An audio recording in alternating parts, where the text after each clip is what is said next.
Mă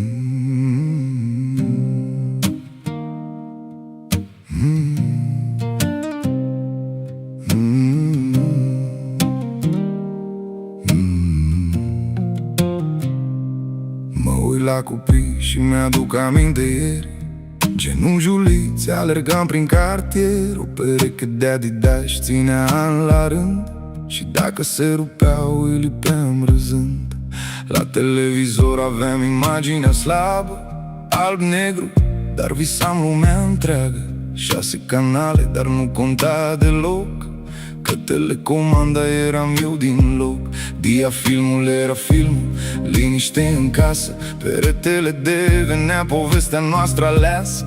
Jucam elastic și o tron până seara, stau pe telefon și nu mai ies afară. Nu pierdeam TikTok, mini-top, niciodată duminica. Azi copiii știu doar scroll-ul și statistica. Ne supăram când se termina sifonul, azi e tragedie dacă moare telefonul.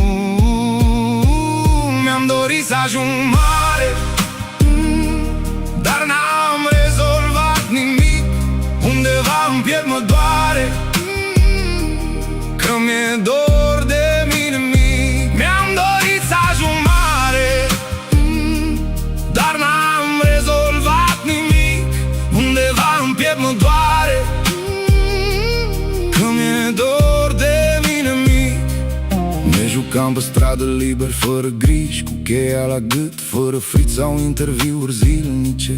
Mouse-ul avea bilă, telefonul avea disc, și nu ne păsa de timp sau de risc. Caseta se bloca, o derulam cu pixul. Era ritual, nu playlist ca pe fixul.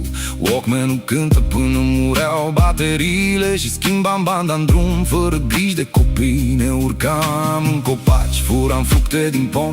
Azi dacă faci asta te filmează un om, și dacă pierdeai rămâneai portar fără să zici nu.